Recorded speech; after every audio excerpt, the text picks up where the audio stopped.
Dear student, তো finally তোমালোকৰ class 9 আৰু 10 কাৰণে হাফ ইয়াৰলি এক্সামৰ ৰুটিনটো আহি গৈছে। তো ইয়াত ক্লাস 9 আৰু 10 বিষয়ে আলোচনা কৰা হ'ব। ক্লাস 9 আৰু 10 হাফ ইয়াৰলি এক্সামৰ ৰুটিনৰ বিষয়ে। তো ইয়াত মানে বেলেগ বেলেগ ডিস্ট্ৰিক্টৰ মানে বেলেগ বেলেগ হ'ব।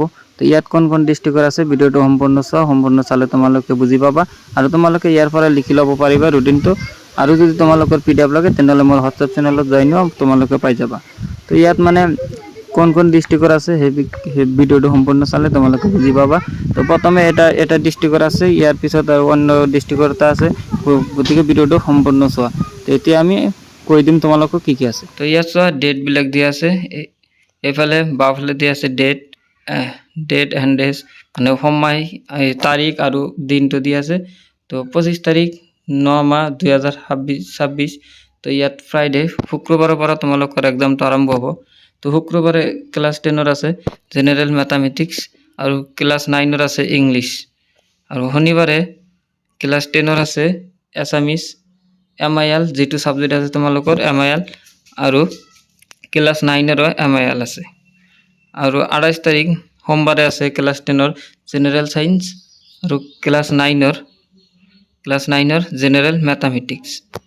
আৰু 30 তাৰিখ এইটো বুধবাৰ হয়। তো বুধবাৰে তোমালোকৰ আছে মানে মানডে আছে, সোমবাৰে আছে আৰু বুধবাৰ আছে, মানে মাজত এদিন তোমালোকৰ বন্ধ আছে, সেইটো হ'ল কি মঙ্গলবাৰ। ঠিক আছে, মঙ্গলবাৰ তোমালোকৰ বন্ধ আছে। তো বুধবাৰে তোমালোকৰ কি হ'ব 30 তাৰিখ। তো 30 তাৰিখত হ'ব ক্লাস 10 কাৰণে হ'ল সোশিয়েল সায়েন্স আৰু ক্লাস 9 কাৰণে হ'ল জেনাৰেল সায়েন্স। আৰু 1 তাৰিখ বৃহস্পতিবাৰে কি হ'ব ক্লাস 10 হ'ব ইলেক্টিভ সাবজেক্ট। তোমালোকে যেটো ইলেক্টিভ সাবজেক্ট লৈছা তাত সেইটো হ'ব, আৰু ক্লাস 9 একেই ইলেক্টিভ সাবজেক্ট। তো তোমালোকে যেটো ইলেক্টিভ সাবজেক্ট লৈছা সেইটোই হ'ব, বেলেগ নহয়।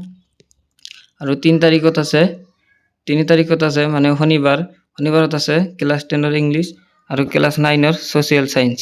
তো এইখিনি আছিল তোমালোকৰ ৰুটিন। তো এইখিনিতে আৰু এটা কথা মই কৈ দিছো, এইটো কিন্তু সকলো ডিস্ট্ৰিক্টৰ কাৰণে নহয়। ইয়াত চোৱা তোমালোকে দিয়া আছে যে এইটো নগাঁও ডিস্ট্ৰিক্টৰ ওপৰৰ লাইনটো পৰা district level internal examination committee Nagaon. ঠিক আছে, এইটো হ'ল নগাঁও ডিস্ট্ৰিক্টৰ। তো প্ৰত্যেক ডিস্ট্ৰিক্টৰে দিব। তো আমি গোটেইখিনি তোমালোকক ভিডিঅ' বনাই দিম। তো সেই ভিডিঅ'বোৰ চোৱাৰ কাৰণে ভিডিঅ'টো লাইক কৰা আৰু চেনেলত নতুন হ'লে সাবস্ক্ৰাইব কৰি দিবা সেই ভিডিঅ'বোৰ চোৱাৰ কাৰণে।